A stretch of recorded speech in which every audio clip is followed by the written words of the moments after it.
Hello everyone, कैसे हो आप सभी। आई होप आप सब ठीक हो और आपकी एग्ज़ाम की तैयारी भी उतनी ही अच्छी चल रही है। देखिए, आपका एस्टेट एग्जामिनेशन काफ़ी नज़दीक है और लास्ट क्लास में हम लोगों ने 2020 के लेवल 2 के सीडीपी सेक्शन को सोल्व किया था और इस क्लास में हम लोग लेवल 3 के सीडीपी सेक्शन को सोल्व करने की कोशिश करेंगे। देखिए, जो पीवाई की क्वेश्चंस हैं वो आपको डायरेक्टली एग्जाम में बेनिफिट करेंगे और इससे मिलते जुलते ही क्वेश्चंस आपको देखने को मिलते हैं, है ना। जैसे कि आप लोग कोई भी एग्जाम आप देख सकते हो, 23 है, 22 है, 21 है, तो आप लोग देखना कि इन क्वेश्चंस में लगभग 60-70% आपको पीवाईक्यू का डायरेक्ट रिफ्लेक्शन देखने को मिलता है कि उनसे रिलेटेड टॉपिक्स या उनसे related as it is questions भी आपको देखने को मिलेंगे। तो चलिए स्टार्ट करते हैं ज़्यादा टाइम वेस्ट ना करते हुए। देखिए, यहाँ पे टोटल नंबर ऑफ क्वेश्चन 30 है और जो क्वेश्चन डिटेल करने के लायक होगा हम उसको डिटेल करेंगे, जो फैक्चुअल क्वेश्चन होगा उसको हम फैक्चुअल ही रखेंगे। और एग्जामिनेशन में मैंने आपको बताया कि एस्टेट एग्जामिनेशन में 60% क्वेश्चन कैसे आते हैं, फैक्चुअल ही आते हैं। तो यहाँ पे फर्स्ट स्टेटमेंट क्या है कि which of the following is not the true characteristics of development. तो आपको याद रखना है, देखिए नोट जैसे क्वेश्चन है, जहाँ पे नोट पूछा हुआ है वहाँ पे आपको थोड़ा सा ज़्यादा ध्यान देने की ज़रूरत है। तो यहाँ पे नोट पूछा हुआ है किसके रिस्पेक्ट में, डेवलपमेंट के रिस्पेक्ट में। तो देखिए क्या है कि डेवलपमेंट इन्वॉल्व चेंजेस, हाँ ये बात सही है। उसके बाद early development is more critical than later development, हाँ ये बात भी सही है। उसके बाद है डेवलपमेंट पैटर्न्स आर अनप्रिडिक्टेबल। तो डेवलपमेंट पैटर्न्स है वो अनप्रिडिक्टेबल है, तो ये बात गलत है ना। डेवलपमेंट को प्रिडिक्ट किया जा सकता है। आप किसी भी इंडिविजुअल, किसी बच्चे को देख के ये बता सकते हो कि इसका जो विकास है वो किस तरफ या किस दिशा में जा रहा है। तो क्वेश्चन नंबर 1 का राइट आंसर है ऑप्शन नंबर सी। उसके बाद है नेक्स्ट क्वेश्चन। यहाँ पे पूछ रहा है कि which of the following is indirect method of measurement of motives. अब यहाँ पे किसी इंडिविजुअल से कैसे आप पता करोगे डायरेक्ट और इनडायरेक्ट की उसका मोटिव क्या है। तो देखिए क्वेश्चन में क्या है, फर्स्ट सेंटेंस कंप्लीशन टेक्निक। तो ये जो सेंटेंस कंप्लीशन टेक्निक है वो किस में आता है, वो इनडायरेक्ट मेथड्स में आता है। किस में आता है, इनडायरेक्ट मेथड में। यहाँ पे जैसे प्रोजेक्टिव मेथड है, थेमेटिक अप्रिसिएशन टेस्ट है, इंक बोल्ट टेस्ट है, ये किस में आएंगे, सभी इनडायरेक्ट टेस्ट में। तो जैसे कि आपको पता है कि जैसे मैं बोल रहा हूँ इंक बोल्ट टेस्ट है, आपका थेमेटिक एप्रिसिएशन टेस्ट है, तो ये सब आपको याद रखना है ना। फैक्ट है, ये आपको याद रखने हैं, डायरेक्टली एग्जाम में पूछा जाएगा कि इनमें से कौन सा है और इनमें से कौन सा नहीं है। उसके बाद डायरेक्ट में कौन सा आएगा, तो क्वेश्चनरी है, चेकलिस्ट है और इंटरव्यू है। डायरेक्टली आप इंडिविजुअल से बातें कर रहे हो, पूछ रहे हो उसके बारे में, तो किस में आएगा, ये डायरेक्ट मेथड में। आई होप आपको इनडायरेक्ट मेथड और डायरेक्ट मेथड में डिफरेंस समझ में आया होगा, ठीक है। उसके बाद है what are the basic of self concept. तो देखिए सेल्फ कंसेप्ट क्या है, तो सेल्फ कंसेप्ट क्या है कि कोई भी इंडिविजुअल है, उसका खुद का एटीट्यूड है, जजमेंट है, नॉलेज है, उसका एक कॉम्बिनेशन ही क्या होगा, सेल्फ कंसेप्ट होगा। अच्छा, ये बात कही किसने, तो ये बात रोजर ने कही है और उसमें अकॉर्डिंग टू क्वेश्चन आंसर क्या बनेगा, तो सोशल रोल्स भी है और बॉडी इमेज भी है। तो क्वेश्चन नंबर 3 का राइट आंसर, 3 का राइट आंसर है ऑप्शन नंबर सी, ठीक है। उसके बाद है क्वेश्चन नंबर 4। यहां पे क्या है कि which of the following is not the characteristics of introverted thinking type personality as given by Jung. अब ये कौन है, जंग कौन है, तो कार्ल गुस्ताव जंग की बात हो रही है। 1875 से लेके 1961 तक थे ये, और स्विस साइकेट्रिस्ट थे, स्टूडेंट और रहे हैं ये सिगमंड फ्रॉइड के। और इनकी एक थियोरी है ना, इनकी एक थियोरी है एनालिटिकल साइकोलॉजी। क्या है, एनालिटिकल साइकोलॉजी, ठीक है। तो ये आपको याद रखना है। उसके बाद इनकी थियोरी के अकॉर्डिंग इनमें से कौन सा नहीं है ना, इनमें से कौन सा नहीं है। तो क्वेश्चन नंबर 4 का राइट आंसर है ऑप्टिमिस्टिक, ठीक है। क्या है, ऑप्टिमिस्टिक। अच्छा, यहां से एक क्वेश्चन और बन सकता है, जैसे अगर आप लोगों से पूछा जाए कि कलेक्टिव अनकॉन्शियस किस में आता है, तो कलेक्टिव अनकॉन्शियस जंग की थ्योरी में ही आता है, ठीक है। उसके बाद है क्वेश्चन नंबर 5। अब ये क्वेश्चन नंबर 5 क्या बोल रहे हैं कि what is the approximate weight of the brain up to 16 years. अब देखिए यहाँ पे अप्रोक्सीमेटली वेट के बारे में बात कर रहा है, लेकिन यहाँ पे मेल और फीमेल की बात नहीं हो रही है। लेकिन अगर आप लोग मेल और फीमेल का देखोगे तो मेल का वेट आपको, मेल ब्रेन का वेट आपको ज़्यादा मिलेगा कंपैरेटिवली फीमेल। तो यहाँ पे आंसर क्या होगा, तो 1200 ग्राम से लेके 1400 ग्राम तक। अच्छा, मेल का ज़्यादा होता है और फीमेल का कम होता है, ऐसे आपको याद रखना है। उसके बाद नेक्स्ट है which psychologist presented scientific description in individual difference in his book hereditary genius। तो आपको याद रखना है, फैक्चुअल क्वेश्चन है, सर फ्रांसिस गैल्टन। क्या रखना है, सर फ्रांसिस गैल्टन, ठीक है। अच्छा, ये कजन थे किसके, चार्ल्स डार्विन के। किसके थे, चार्ल्स डार्विन। और इनकी जो थ्योरी वो पब्लिश कब हुई, 1869 में। आप याद रखोगे कब पब्लिश हुई है, मैं लिख देता हूं यहाँ पे 1869, और चार्ल्स डार्विन के क्या थे, ये कजन थे। ठीक है, तो क्वेश्चन नंबर 6 का राइट आंसर है ऑप्शन नंबर 4। देखिए उसके बाद क्वेश्चन नंबर नेक्स्ट हमारा 7 है। यहाँ पे क्या पूछ रहा है कि which of the following is direct method of adjustment. तो एडजस्टमेंट के लिए डायरेक्ट मेथड कौन सा है, तो फैक्चुअल क्वेश्चन है, इसका आंसर है विड्रॉल एंड सबमिशनेस। ठीक है, उसके बाद नेक्स्ट क्वेश्चन है which of the following orientation falls under the post convention level of moral development theory propounded bye Kohlberg. अच्छा, कोलबर्ग की थ्योरी के बारे में तो आप लोगों ने सुना ही होगा। ठीक है, तो लॉरेंस कोलबर्ग है 1927 से 1987, 3 लेवल इन्होंने दिए थे और 6 स्टेजेस थे।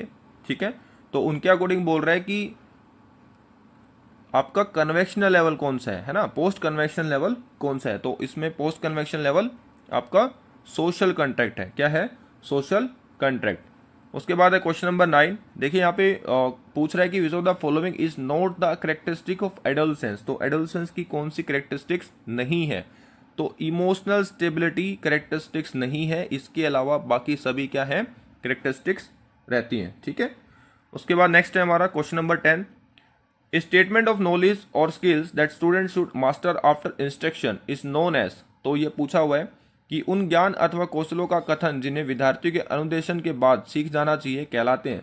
तो क्या कहलाते हैं, तो इनको बोलेंगे एन इंस्ट्रक्शनल ऑब्जेक्टिव। क्या बोलेंगे इनको, एन इंस्ट्रक्शनल ऑब्जेक्टिव। तो क्वेश्चन नंबर 10 का राइट आंसर है ऑप्शन नंबर सी।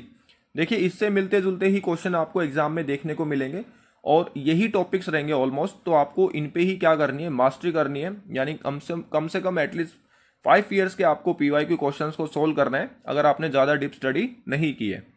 उसके बाद है क्वेश्चन नंबर 11। अब यहाँ पे पूछ रहा है कि which of the following is not the symptom of good memory. तो गुड मेमोरी का सिम्टम कौन सा नहीं है, तो रैपिडिटी हाँ बिल्कुल है, तीव्रता है।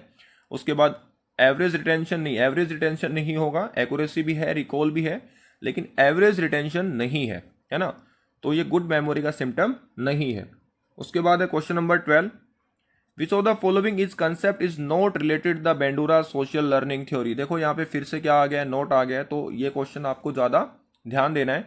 अल्बर्ट बेंडूरा की थ्योरी को हम लोगों ने समझा है, जिसमें एक चाइल्ड होता है, बोबो डॉल एक्सपेरिमेंट से वो समझता है, अपने आसपास के सोशल इंटरेक्शन से चीज़ों को क्या करता है, सीखता है। तो उसके अकॉर्डिंग इस थ्योरी में कौन सा पार्ट नहीं है, तो कौन सा नहीं है आपका, एडेप्टेशन नहीं है। क्या नहीं है, एडेप्टेशन नहीं है। मॉडलिंग भी है, इमिटेशन भी है और ऑब्जर्वेशनल लर्निंग भी इसमें आता है। तो क्वेश्चन नंबर 12 का राइट आंसर है ऑप्शन नंबर बी।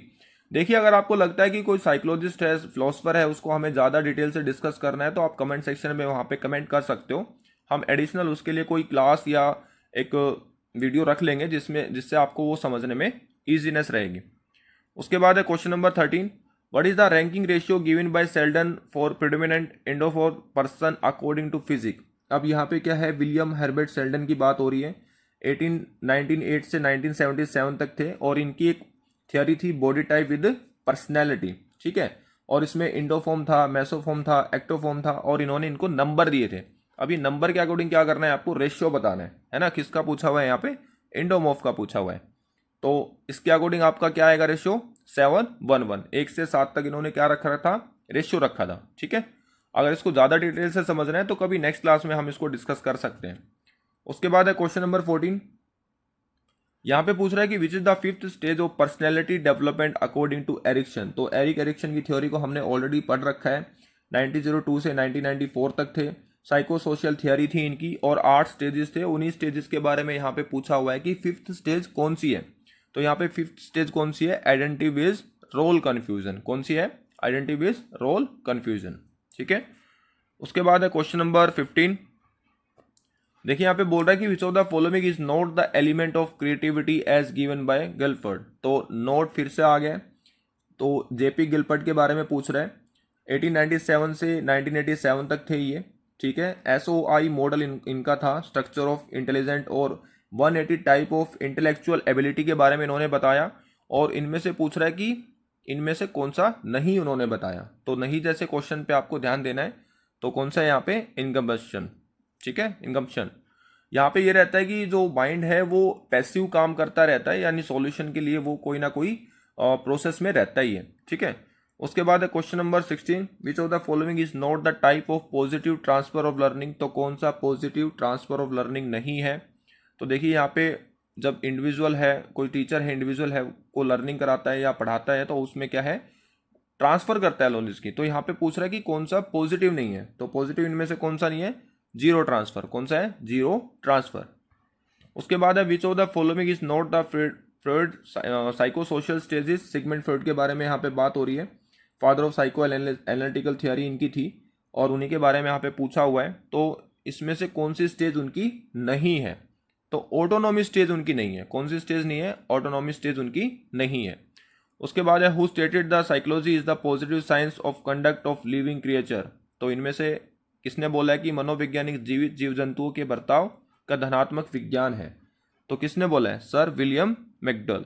ठीक है, तो क्वेश्चन नंबर 18 का राइट आंसर है ऑप्शन नंबर ए। उसके बाद है question number 19, which of the following is not the type of psycho physical method of study of educational psychology. तो इनमें से कौन सा नहीं है, तो मॉडिफाइंग द इंडिविजुअल एटीट्यूड इनमें से इस मेथड का पार्ट नहीं है।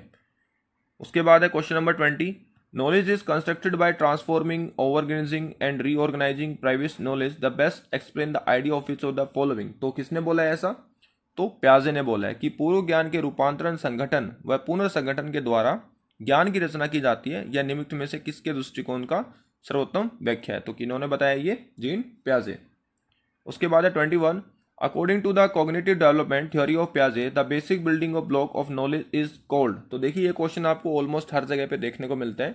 तो इन्होंने बताया था स्कीमा के बारे में, एडिशनल नॉलेज या नई चीज़ हम सीख रहे हैं समझ रहे हैं तो किस में आएगा, स्कीमा में आएगा।